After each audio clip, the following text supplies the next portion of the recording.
अस्सलाम वालेकुम स्टूडेंट्स, कैसे हैं आप लोग? ठीक हैं? अभी जो हम करने जा रहे हैं rotational spectra of symmetric top molecules. तो सिमेट्रिक टॉप मॉलिक्यूल जो है इसके बारे में पहले डिस्कशन हो चुकी है हमारी। तो ये आप लोगों के सामने जो एक स्ट्रक्चर है ये सिमेट्रिक टॉप मॉलिक्यूल का है। ये मिथाइल फ्लोराइड है, कार्बन है, फ्लोरीन है, हाइड्रोजन है, हाइड्रोजन है। आप 3 डायमेंशनली इसको देख लेंगे। इसमें ये कार्बन और फ्लोरीन बॉन्ड है, carbon hydrogen, carbon hydrogen, carbon hydrogen. चूंकि फ्लोरीन के एटॉमिक मास सबसे ज्यादा है और जो सेंटर ऑफ ग्रेविटी है किसी मॉलिक्यूल का जिसपे सारे मॉलिक्यूल का मास एक्ट करता है, वो ज्यादा एटॉमिक मास वाले एटम के नजदीक लाई करता है। इसका मतलब है वो सेंटर ऑफ ग्रेविटी यहाँ पे होगा कहीं फ्लोरीन के नजदीक। यानी कार्बन जो है ये सेंटर ऑफ ग्रेविटी नहीं है, वो फ्लोरीन के नजदीक है, यहाँ है सेंटर ऑफ ग्रेविटी फ्लोरीन वाली साइड पे, कार्बन फ्लोरीन बॉन्ड पे। तो अब जो चूंकि अभी हमने डाई एटॉमिक लीनियर मॉलिक्यूल के रोटेशनल स्पेक्ट्रम के बारे में बात की है, हमने ट्राई एटॉमिक लीनियर मॉलिक्यूल के स्पेक्ट्रम की बात की है। क्योंकि वो लीनियर मॉलिक्यूल है, उनकी ज्योमेट्री इतनी डिस्टॉर्टेड नहीं होती, उनकी ज्योमेट्री सिंपल है, लीनियर। उनके स्पेक्ट्रा जो है वो भी सिंपल होते हैं। लेकिन ये जो सिमेट्रिक टॉप मॉलिक्यूल है आप लोग देख रहे हैं, ये तो इसमें ज्यादा बॉन्ड इन्वॉल्व है, बॉन्ड एंगल भी डिफरेंट इन्वॉल्व है। तो इसका जो माइक्रोवेव स्पेक्ट्रम है हम उम्मीद कर रहे हैं कि वो कॉम्प्लिकेटेड होगा, इसका जो रोटेशनल स्पेक्ट्रम है वो कॉम्प्लिकेटेड होगा। लेकिन कंट्राडिक्टरी टू दिस, जो मिथाइल फ्लोराइड है या सिमेट्रिक टॉप मॉलिक्यूल है, उसका जो रोटेशनल स्पेक्ट्रा होता है वो सिंपल होता है, वो इस तरह कॉम्प्लिकेटेड नहीं होता जैसे कि मॉलिक्यूल से लग रहा है कि उसका रोटेशनल स्पेक्ट्रा तो कॉम्प्लिकेटेड होगा। अब एक और बात मैं आप लोगों से ये करना चाहता हूँ, आप लोगों को मैं इसके मोमेंट ऑफ इनर्शिया के बारे में पहले भी बता चुका हूँ, इस मॉलिक्यूल की मोमेंट ऑफ इनर्शिया के बारे में। मोमेंट ऑफ इनर्शिया में आप लोग याद रखें जो rotation around carbon fluorine bond है, ये जो कार्बन फ्लोरीन बॉन्ड है, मैं फ्लोरीन से पकड़ के ऐसे मॉलिक्यूल को रोटेट कर रहा हूँ फ्लोरीन से पकड़ के। तो ये जो मोमेंट ऑफ इनर्शिया है ये आप लोगों के पास आई ए है, याद रखें। लेकिन याद रखें इसमें कुछ ना कुछ फोर्स जो है वो हमारी इस्तेमाल हो रही है। ज्यादा फोर्स इसलिए इस्तेमाल नहीं हो रही कि हम लोग एटम्स की पोजीशन या जगह चेंज नहीं कर रहे। फ्लोरीन और कार्बन एटम एक ही जगह पे पड़े हैं, हम फ्लोरीन को वहां से ऐसे रोटेट कर रहे हैं, जगह चेंज नहीं कर रहे हम इसकी जगह चेंज नहीं कर रहे कार्बन और फ्लोरीन की, सिर्फ हाइड्रोजन की जगह चेंज हो रही है। तो इसमें ये जो मोमेंट ऑफ इनर्शिया है, इसका कार्बन और फ्लोरीन बॉन्ड के अलोंग ये जो इसका मोमेंट ऑफ इनर्शिया है इसको बोलते हैं आई ए। ये moment of inertia I A है, कार्बन और फ्लोरीन बॉन्ड का जो मोमेंट ऑफ इनर्शिया है। याद रखें डाई एटॉमिक मॉलिक्यूल की अगर मैं आप लोगों को एग्जांपल दूं तो डाई एटॉमिक मॉलिक्यूल के बारे में मैंने ये कहा था, सपोज ये आपके पास H है, यहाँ पे आपके पास Cl है, तो इसकी ये वाली रोटेशन जो है H और Cl अपनी जगह पे पड़े रहे और यहीं इन पे रोटेट करें। ये इसका जो आई ए है, जो moment of inertia along bond axis है, उसको हमने जीरो कहा था, आई ए इज इक्वल टू जीरो कहा था, क्योंकि उसमें नेग्लिजिबल फोर्स जो है वो चाहिए इसको ऐसे रोटेट करने के लिए, आई ए जीरो था। तो आई जो मोमेंट ऑफ इनर्शिया है वो मैयर आप फोर्स कर लें आप किसी मॉलिक्यूल को रोटेट करने के लिए, किसी मॉलिक्यूल को रोटेट करने के लिए ज्यादा फोर्स चाहिए, हम कहेंगे मोमेंट ऑफ इनर्शिया ज्यादा है। किसी मॉलिक्यूल को रोटेट करने के लिए कम फोर्स चाहिए, हम कहेंगे मोमेंट ऑफ इनर्शिया कम है। तो अभी मैं आप लोगों को बता रहा हूँ कार्बन और फ्लोरीन बॉन्ड के अलोंग अगर इसको ऐसे रोटेट करें, ये जो moment of inertia along the carbon fluorine bond है इसको बोलते हैं आई ए। और इसकी वैल्यू डाई एटॉमिक मॉलिक्यूल में तो जीरो होती है, लेकिन यहाँ जीरो नहीं, यहाँ कुछ ना कुछ फोर्स चाहिए, क्योंकि हाइड्रोजन के एटम तो अपनी जगह से डिस्प्लेस हो रहे हैं ना, बेशक कार्बन और फ्लोरीन एक ही जगह पे हैं, हम सिर्फ रोटेट कर रहे हैं, इनकी पोजीशन चेंज नहीं हो रही, डिस्प्लेस नहीं हो रही है। यानी कार्बन यहाँ से यहाँ नहीं गया, फ्लोरीन अपनी जगह छोड़ के इधर उधर नहीं गया, ये अपनी जगह छोड़ के हाइड्रोजन यहाँ इसको रोटेट करें इधर आ गए, ये घूमता जा रहा है, हाइड्रोजन की पोजीशन डिस्प्लेस हो रही है। तो ये जो मूवमेंट ऑफ इनर्शिया है लॉन्ग कार्बन फ्लोरीन बॉन्ड, इस मूवमेंट ऑफ इनर्शिया को हम बोलते हैं आई ए, याद रखें आप। उसके बाद ये जो कार्बन फ्लोरीन बॉन्ड है, कोई भी मोशन इसके परपेंडिकुलर होगी उसको हम कहेंगे आई बी या आई सी। अब आई बी क्या है, आई सी क्या है? आई बी ये है, ये आपके पास एक एक्सिस है जो सेंटर ऑफ ग्रेविटी जहां लाई करता है, ये वो एक्सिस आप लोगों के सामने है। अगर इसको ऐसे राइट साइड पे रोटेट करें, ये लेफ्ट साइड पे, और फिर ऐसे इसको रोटेट करें, ऐसे रोटेट करें, इसे बोलते हैं आई बी। ये परपेंडिकुलर टू दिस बॉन्ड है। बॉन्ड तो ऐसे था, बॉन्ड ये है, रोटेशन ऐसे हो रही है, बॉन्ड ऐसे था, रोटेशन ऐसे हो रही है, इसे कहते हैं rotation around perpendicular to bond. ये बॉन्ड है ना, सपोज आप इस बॉन्ड को रोटेट किस साइड पे कर रहे हैं, राइट साइड पे, ऐसे 90 के एंगल पे रोटेट कर रहे हैं, ऐसे रोटेट कर रहे हैं, क्योंकि ये 90 के एंगल पे रोटेशन, इसको आई बी कहते हैं। अब आई सी आप लोगों के पास क्या है, आई सी ये है, वो भी 90 के एंगल पे रोटेशन है, कि आप फ्लोरीन को अपने से दूर लेके जाएं और मिथाइल को अपनी तरफ लेके आए, और फिर इस तरह रोटेट करते जाएं, और फिर मिथाइल अवे हो जाएंगे और फ्लोरीन जो है वो आपकी तरफ हो जाएगा। ये फ्लोरीन आपकी तरफ हो गया है, मिथाइल अवे चला गया है, ये देखिए ऐसे मिथाइल अवे चला गया है, यानी अवे एंड टूवर्ड्स अस हम ये जो मोशन कर रहे हैं इसे कहते हैं आई सी। अब आई ए है moment of inertia along C F bond axis, I B है इसको अगर राइट साइड पे रोटेट करें, आई सी है इसको अगर ऐसे रोटेट करें, ऐसे, ये आई सी है हमारे पास, इसको ऐसे रोटेट करें, ये आई सी। आई बी चाहे ऐसे रोटेट करें, चाहे इसको ऐसे रोटेट करें, चाहे इसको राइट साइड पे रोटेट करें, चाहे अवे रोटेट करें, इन दोनों के लिए एक जितनी फोर्स चाहिए। इसलिए आप लोगों के, मैंने ये जो स्क्रीन शेयर की हुई है, आप लोगों को यहाँ पे नजर आ रहा है कि आई बी और आई सी इक्वल है। Perpendicular to the main axis rotate करने के लिए जो आप लोगों को फोर्स चाहिए परपेंडिकुलर, वो सेम है। आई बी और आई सी जो है वो सेम होगी, आई बी और आई सी जो है वो सेम होगी। अब आप लोगों को पता है कि एक डाई एटॉमिक मॉलिक्यूल जो है उसमें तो एक ही मोमेंट ऑफ इनर्शिया जो है, हम एंगुलर मोमेंटम की एक ही वैल्यू यूज करते हैं। यहाँ पे हम जो एंगुलर मोमेंटम की वैल्यू जो यूज करते हैं वो दो वैल्यू है। एक एंगुलर मोमेंटम की वैल्यू है अलोंग दिस एक्सिस, उसे के कहते हैं, अलोंग दिस एक्सिस। मैं कहता हूँ के इज इक्वल टू 1 या के इज इक्वल टू 0 से क्या मुराद है, मॉलिक्यूल स्टेशनरी। मैं कहता हूँ के इज इक्वल टू 1 से क्या मुराद है, ये आहिस्ता आहिस्ता रोटेट कर रहा है along the carbon fluorine bond। मैं कहता हूँ k इक्वल 2 क्या है, ये तेज से रोटेट कर रही है, k इक्वल 2 है, तो k इक्वल 0 से मुराद है along carbon fluorine bond axis, ये स्टेशनरी है। k इक्वल 1 से मुराद है आहिस्ता आहिस्ता रोटेट कर रहा है, k इक्वल 2 से मुराद तेज से रोटेट कर रहा है। ये जो k इक्वल 0 है, 1 है, 2 है, 3 है, ये इसकी वैल्यूज हैं, ये एंगुलर मोमेंटम की वैल्यूज है along कार्बन और फ्लोरीन बॉन्ड। अब ये जो अलोंग बॉन्ड एक्सिस, अब जो perpendicular to the bond axis है, ये perpendicular to the bond axis है।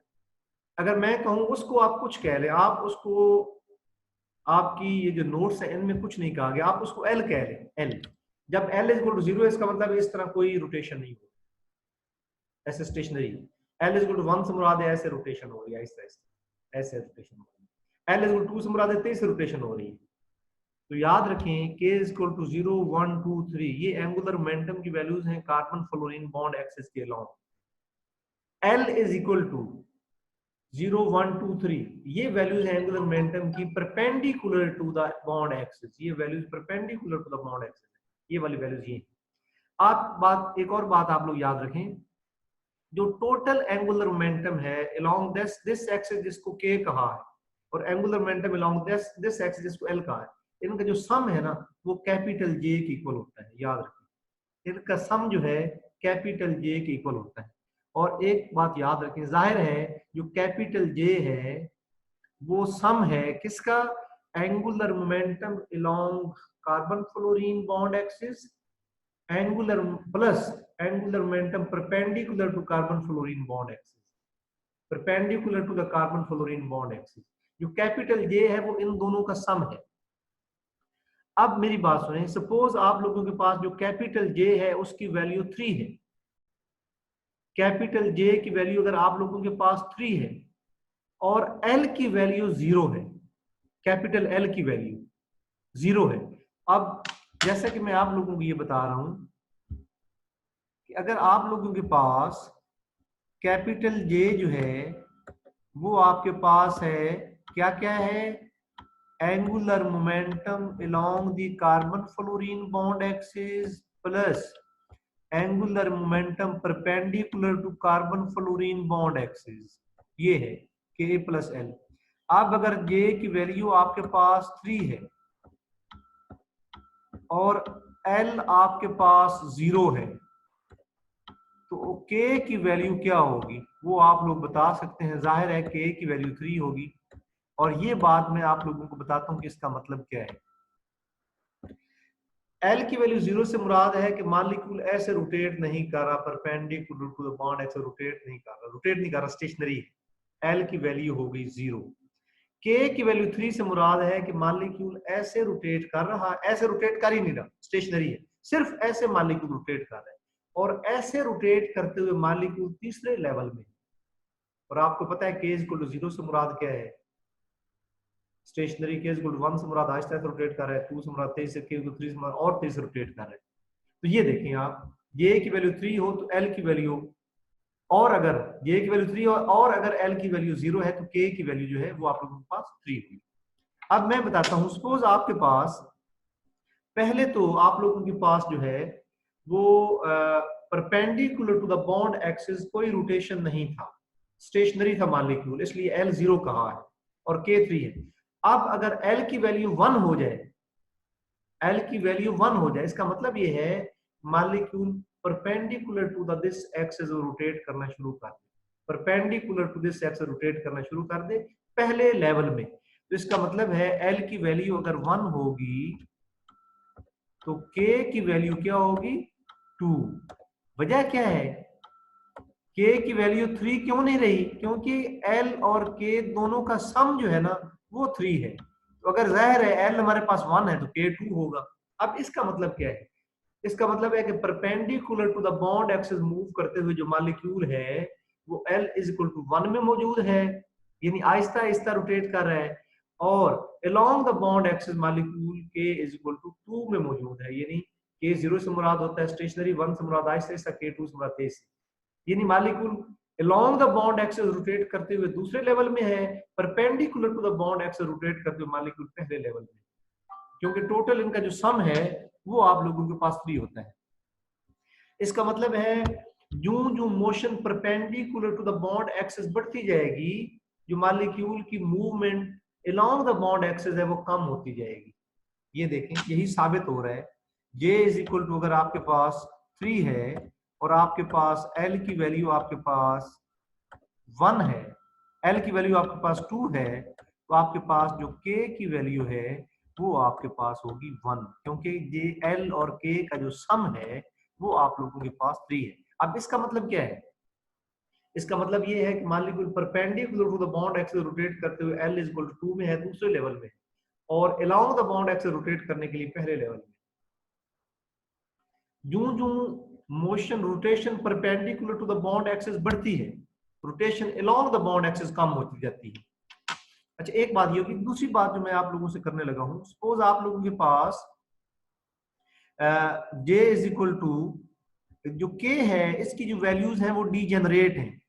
अब मैं इस लेवल के लिए बात कर रहा हूं, सपोज आपके पास J is equal to K plus L है, वो तो आपको पता है। K क्या है, angular momentum along the carbon fluorine bond axis. L क्या है, angular momentum for the rotation perpendicular to carbon fluorine bond axis.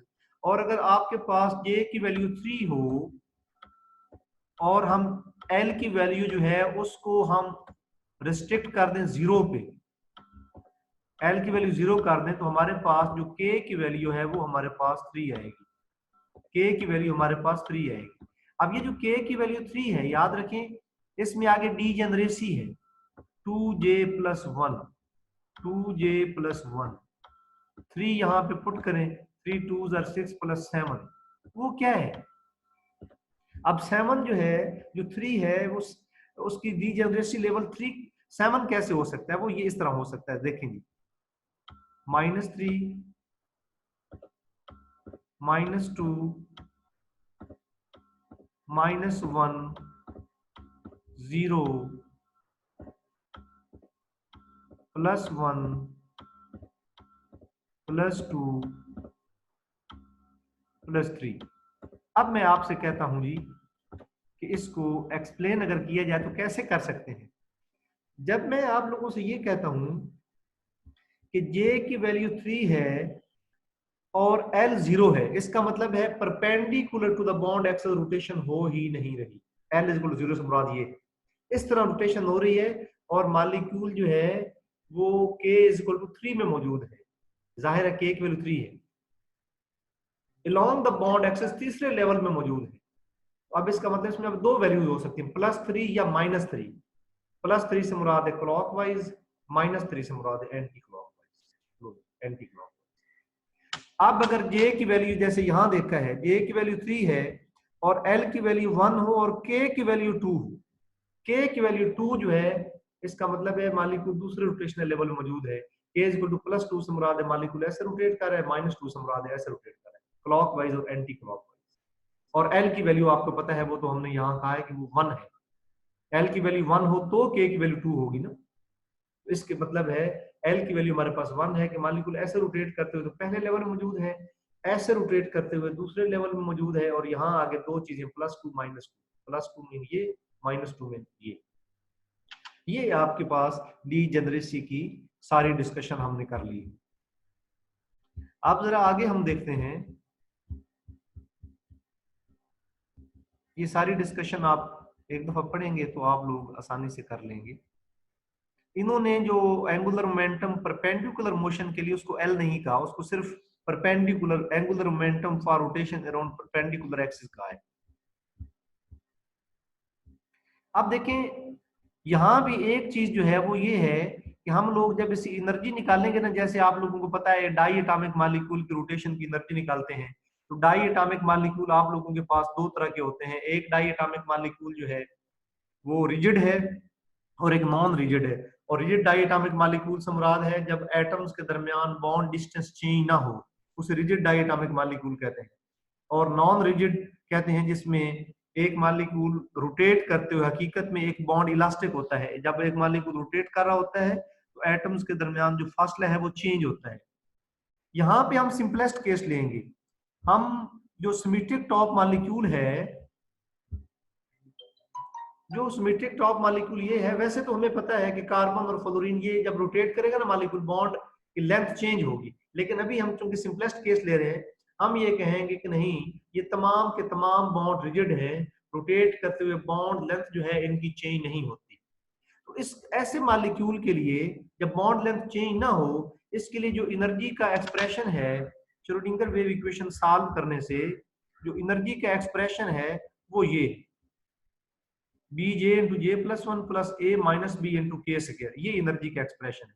यहाँ आप लोगों के पास बी रोटेशनल कांस्टेंट है फॉर आई बी, यानी दोबारा बता देता हूँ, बी कौन सा रोटेशनल जो आई बी है ये कौन सा एंगुलर मोमेंटम है, ये आपको पता है आई बी एंगुलर मोमेंटम है perpendicular to this axis.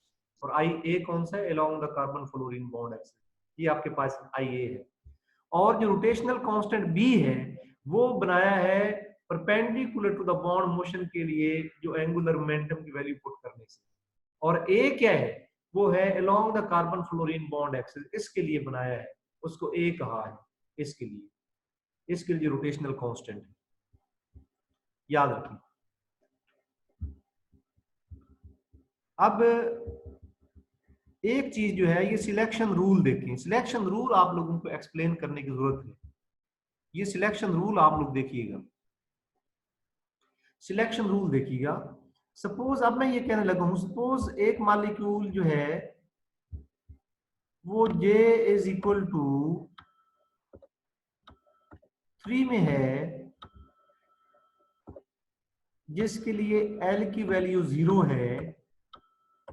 L की वैल्यू 0 का मतलब, सपोज आपके पास ये एक मॉलिक्यूल है, ये एक मॉलिक्यूल है J इज इक्वल टू 3 में, L की वैल्यू 0 से मुराद है perpendicular to the bond axis rotation नहीं हो रही, इसका मतलब है L की वैल्यू 0 है। और अब जब L की वैल्यू 0 होगी तो K की वैल्यू क्या होगी, 3, क्योंकि हमें पता है कि जो कैपिटल J है it is sum of L and K। Capital J जो है ये L और K का सम है। और L और K क्या है, L और K क्या है, K है angular momentum for rotation around main bond axis carbon fluorine bond axis, और एल क्या है, ये angular momentum for rotation perpendicular to the carbon fluorine bond axis. अब सपोज J इक्वल टू 3 है, L equal to 0, K equal to 3, इसका मतलब है molecule ऐसे रोटेट करते हुए किसमें मौजूद है, ऐसे रोटेट करते हुए मॉलिक्यूल मौजूद है K इक्वल टू 3 में, और ऐसे मॉलिक्यूल रोटेट कर ही नहीं रहा, इसका मतलब है L0 जो है। अब सपोज ये मॉलिक्यूल J इक्वल टू 3 से जंप करके मॉलिक्यूल J इक्वल टू 4 में जाता है, J इक्वल टू 4 में जाता है, तो आप लोग ये याद रखें कि मॉलिक्यूल जो है वो J इक्वल टू 3 के K3 से J इक्वल टू 4 के K3 में ही जाएगा, याद रखिए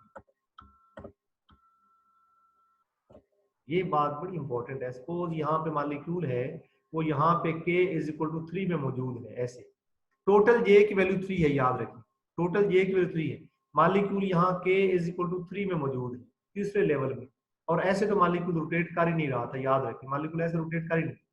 अब अगर ये मॉलिक्यूल J इक्वल टू 3 से J इक्वल टू 4 में जाता है in total angular momentum, J equal to 3 से J इक्वल टू 4 में जाता है, तो याद रखें ये वाली जो रोटेशन है ना, ये वाली रोटेशन ये अभी भी K इक्वल टू 3E है।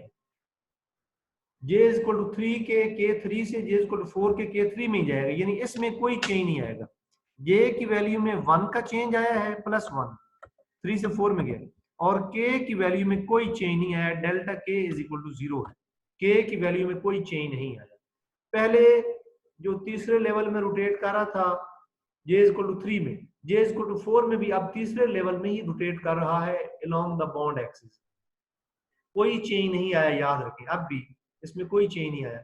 और आपको पता है अब सपोज एक मॉलिक्यूल J इक्वल टू 4 से जंप करके J इक्वल टू 3 में आता है, मतलब उसकी रोटेशन स्लो होती है, तो याद रखें इसमें डेल्टा J की वैल्यू क्या होगी -1।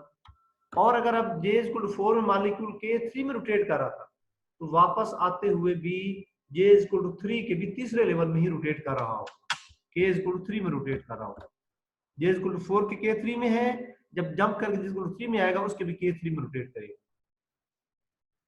अब देखें आप लोगों के पास इस सिलेक्शन रूल को यूज करके जब हम एनर्जी डिफरेंस निकालते हैं, एनर्जी डिफरेंस हम कैसे निकालेंगे, याद रखें सबसे पहले हम लोग यही एक्सप्रेशन जो है इसमें जहां जहां J है वहां J+1 पुट करें, क्योंकि मैं ये कह रहा हूं ना एक मॉलिक्यूल J से जंप करके J इक्वल टू 1 में जा रहा है, एक मॉलिक्यूल J से जंप करके J इक्वल टू 1 में जा रहा है, तो क्या होता है यहाँ पे हायर एनर्जी क्या होगी, J+1 पुट करें, J+1 इधर J+1 पुट किया, J+1+1 J+2 आ गई, ये क्या बना BJ+1 into J+2 plus A minus B के स्क्वायर, इस तो चेंज नहीं होगी, सिर्फ J चेंज होगा, ये ऐसे रहेगा। अब तो क्या बना है, पहले हायर एनर्जी पुट की है B इंटू J+1, J की जगह पे J+1 पुट किया, जब इस J की जगह पे J+1 पुट करेंगे आगे +1 है तो ये बन गया J+2, ये आ गया माइनस, अब J की वैल्यू प्लस, इसमें तो कोई चेंज नहीं आएगा, माइनस, अब यहाँ J पुट करें, सिर्फ J पुट करें, क्या बनेगा BJ into J+1, BJ into J+1, क्योंकि अब हमें पुट करने की जरूरत नहीं है, BJ इंटू J+1, यानी जब J से जंप करके J+1 में जाता है, अब चूंकि ये माइनस है तो साइन चेंज हो जाएगा, तो आप लोग देखेंगे यहाँ पे ये जब इसको करेंगे ये कैंसिल हो गया, बाकी आप लोगों के पास जो बचा 2BJ+1, ये तो वही एक्सप्रेशन है जो डाई एटॉमिक मॉलिक्यूल के लिए, ये वही एक्सप्रेशन है जो डाई एटॉमिक मॉलिक्यूल के लिए। तो यहाँ ये सेंटेंस बहुत इंपॉर्टेंट है, दस the spectrum is independent of के पे डिपेंड नहीं करता, कि मॉलिक्यूल की ये वाली जो रोटेशन है कार्बन फ्लोरीन बॉन्ड एक्सिस के अलोंग, ये रोटेशनल स्पेक्ट्रम को अफेक्ट नहीं करता, उसकी वजह देख लेते हैं। And hence rotational changes about the symmetry axis do not give rise to, इसका मतलब है यहाँ कुछ भी रोटेशन हो रोटेशनल स्पेक्ट्रम पे इस पे कोई फर्क नहीं पड़ेगा। वो हमने फार्मूले से मैथमेटिकली भी देख लिया है और वैसे भी हमें लग रहा है कि इसके लिए इतना चेंज नहीं होता rotational quantum number, because rotation about symmetry axis does not change the dipole moment. हाँ ये वजह है कि इस तरह जब चेंज करते हैं डाइपोल मोमेंट चेंज नहीं होता, इस मॉलिक्यूल के लिए डाइपोल मोमेंट चेंज नहीं होगा इस रोटेशन के साथ। आपको पता है ना माइक्रोवेव में और इंफ्रारेड में सिलेक्शन रूल क्या है, अगर एक मॉलिक्यूल रोटेट करते हुए उसका डाइपोल मोमेंट चेंज हो, वो मॉलिक्यूल माइक्रोवेव में एक्टिव होगा। और अगर किसी मॉलिक्यूल को वाइब्रेट करते हुए डाइपोल मोमेंट चेंज हो, वो इंफ्रारेड में एक्टिव होगा। माइक्रोवेव में एक्टिव वो मॉलिक्यूल होगा जिसकी रोटेशन डाइपोल मोमेंट में चेंज कॉज करे, और इंफ्रारेड में एक्टिव वो मॉलिक्यूल होगा जिसकी वाइब्रेशन जो है वो डाइपोल मोमेंट में चेंज कॉज करे। इंफ्रारेड एक्टिव होने से या माइक्रोवेव एक्टिव होने से मुराद ये है, जो चीज माइक्रोवेव में स्पेक्ट्रम देती है, रोटेशनल स्पेक्ट्रम देती है, उसे कहते हैं रोटेशनल माइक्रोवेव एक्टिव। जो इंफ्रारेड स्पेक्ट्रम देती है उसे कहते हैं इंफ्रारेड एक्टिव। ये है। तो अब अगर ये क्वेश्चन एग्जाम में आ जाए कि ये जो कार्बन फ्लोरीन बॉन्ड एक्सिस के लॉन्ग जो रोटेशन है, ये क्यों नहीं इफेक्ट करती रोटेशनल स्पेक्ट्रम को, या इसका रोटेशनल स्पेक्ट्रम इसकी वजह से क्यों नहीं आता, तो उसकी रीजन क्या है? उसकी रीजन है कि इसमें इस रोटेशन से डाइपोल मोमेंट में चेंज कॉज नहीं होता। उसके बाद इक्वेशन नंबर 2 जो ऊपर है, shows that spectrum is same for a linear molecule. देखिए ना, लीनियर मॉलिक्यूल के लिए भी यही एक्सप्रेशन बना था, 2bj+1, और यहाँ भी यही हमारे पास बना है, इसके लिए भी यही हमारे पास स्पेक्ट्रम बना है। इसका मतलब है एक लीनियर मॉलिक्यूल का स्पेक्ट्रम और एक सिमेट्रिक टॉप मॉलिक्यूल का स्पेक्ट्रम जो है वो एक जैसा होगा। इसका एक और भी मतलब है, आप देखें एक मोमेंट ऑफ इनर्शिया तो गायब हो चुका है IA, अब सिर्फ IB और IC रह गए। IB या IC ये दोनों एक जैसे होते हैं। Equation 2 shows that the spectrum is same for linear molecule and only one moment of inertia for end over end rotation। सिर्फ इसके लिए एक मोमेंट ऑफ इनर्शिया होगा, IB या IC, क्योंकि दोनों बराबर होते हैं इसलिए IB या IC कह सकते हैं। लेकिन एक रियल मॉलिक्यूल जो है उसके बॉन्ड इलास्टिक होते हैं, उसके लिए जो कैलकुलेशन है वो कॉम्प्लिकेटेड होगी, कैलकुलेशन कॉम्प्लिकेटेड होगी, लेकिन स्पेक्ट्रा जो है वो फिर भी हमारे पास सिंपल होगा। अब एप्लीकेशन क्या है इस स्पेक्ट्रा हासिल करने की? The microwave spectra of such molecule give very precise estimate of their bond length. इससे बॉन्ड लेंथ जो है वो बड़ी आसानी से और बड़े अच्छे तरीके से कैलकुलेट की जा सकती है। बॉन्ड एंगल मालूम किए जा सकते हैं माइक्रोवेव स्पेक्ट्रा की। अब देखिए, आप लोगों के पास एक है स्फेरिकल टॉप मॉलिक्यूल। जो स्फेरिकल टॉप मॉलिक्यूल होते हैं इनके बारे में मैं बताना चाहता हूँ। स्फेरिकल टॉप मॉलिक्यूल क्या होते हैं? सपोज आप लोगों के पास इस फ्लोरीन की जगह पे भी अगर आप लोगों के पास हाइड्रोजन आ गया है, जैसे CH4, अगर इस फ्लोरीन की जगह पे, ये फ्लोरीन है इसको मैं हटाने लगा हूं, अगर इस फ्लोरीन की जगह पे CH4 आ गया है, यानी कार्बन के साथ लगे हुए सारे बॉन्ड एक जैसे हैं, CH4 है या CCl4 है, सारे एटम्स एक जैसे हैं, ये स्फेरिकल टॉप मॉलिक्यूल है। और याद रखें, एक स्फेरिकल टॉप मॉलिक्यूल जो होता है उसकी जो डाइपोल मोमेंट है वो जीरो होती है। जब डाइपोल मोमेंट जीरो है तो रोटेशन करते हुए डाइपोल मोमेंट में चेंज भी नहीं आता। जब रोटेशन करते हुए डाइपोल मोमेंट में चेंज नहीं आएगा, तो ज़ाहिर dipole rotation dipole moment change नहीं आएगा, तो ये मॉलिक्यूल माइक्रोवेव इनएक्टिव होगा। माइक्रो कोई स्पेक्ट्रा नहीं देता। माइक्रोवेव में स्पेक्ट्रा वो मॉलिक्यूल देता है जिसकी रोटेशन डाइपोल मोमेंट में चेंज कॉज करे। इनकी तो डाइपोल मोमेंट होती ही जीरो है, कीप इन माइंड। अब स्फेरिकल टॉप मॉलिक्यूल जो है उसका स्पेक्ट्रा हमने देख लिया है। उसके बाद एसिमेट्रिक टॉप मॉलिक्यूल जो है, ये चूंकि कॉम्प्लेक्स मॉलिक्यूल होते हैं, इसकी एग्जांपल में H2O है। आप लोग जो है वो मैनुअल की बुक में पहला आर्टिकल इसका जरूर पढ़िएगा, माइक्रोवेव का, उसमें सारा दिया गया है। जो एसिमेट्रिक टॉप मॉलिक्यूल है, एसिमेट्रिक टॉप मॉलिक्यूल जो है उनके जो स्पेक्ट्रा है वो कॉम्प्लिकेटेड होते हैं, उनके स्पेक्ट्रा कॉम्प्लिकेटेड होते हैं, याद रखिए। सच मेथड्स है। अब यहाँ इसको एक दफा मैं रीड करके बता देता हूँ। These molecule having 3 different moments। अब इसमें क्या है, इसमें अगर इसके साथ लगे हुए चारों एटम मुख्तलिफ हो, फ्लोरीन, क्लोरीन, ब्रोमीन, आयोडीन, अगर इसके साथ ये लगे हो तो इसकी ज़ाहिर मूवमेंट ऑफ इनर्शिया डिफरेंट होगी। Also have much complicated rotational energy level। rotational energy level complicated होंगे। No simple general expression can be derived। जैसे ऊपर एक्सप्रेशन ड्राइव किया वो नहीं किया जा सकता। And they are usually treated by approximation method such as computational being required before agreement। तो इससे पहले, इसको करने से पहले हमें जो है वो कंप्यूट करना पड़ेगा ऑब्जर्व्ड और कैलकुलेटेड स्पेक्ट्रा को, इसको ऑब्जर्व स्पेक्ट्रा को और उसको मैच करने के लिए। इसकी एप्लीकेशन क्या है? Such methods have been very successful for small molecule. छोटे मॉलिक्यूल को तो ठीक है, बॉन्ड लेंथ एक्यूरेट फाइंड की जा सकती है, बॉन्ड एंगल भी किया जा सकता है, लेकिन जो बड़े मॉलिक्यूल है उन पे नहीं किया जा सकता। Representative data for Some linear symmetric top molecule symmetric molecule are calculated in table. The table illustrates the great precision which has been achieved. तो ये है जी, ये टेबल है जिसमें मुख्तलिफ चीजों का तो वो दिया गया है। तो अब आप लोगों को मैं ये बताऊं तो अभी तक हमने ये diatomic linear molecule, triatomic linear molecule, symmetric top molecule, spherical top molecule, asymmetric molecule. Asymmetric molecule जो है उसका जो रोटेशनल स्पेक्ट्रा है वो बहुत कॉम्प्लिकेटेड होता है। अगर कार्बन के साथ लोग सारे बॉन्ड एटम मुख्तलिफ हो। जो आपके पास स्फेरिकल टॉप मॉलिक्यूल है वो माइक्रोवेव में इनएक्टिव होता है क्योंकि उसकी डाइपोल मोमेंट 0 है और जब उसको रोटेट करते हैं डाइपोल मोमेंट चेंज कॉज नहीं होता। जो आप लोगों के पास सिमेट्रिक टॉप मॉलिक्यूल है उसका जो रोटेशनल स्पेक्ट्रा है वो लीनियर मॉलिक्यूल जैसा ही होता है। ओके जी, अल्लाह हाफिज, अल्लाह हाफिज।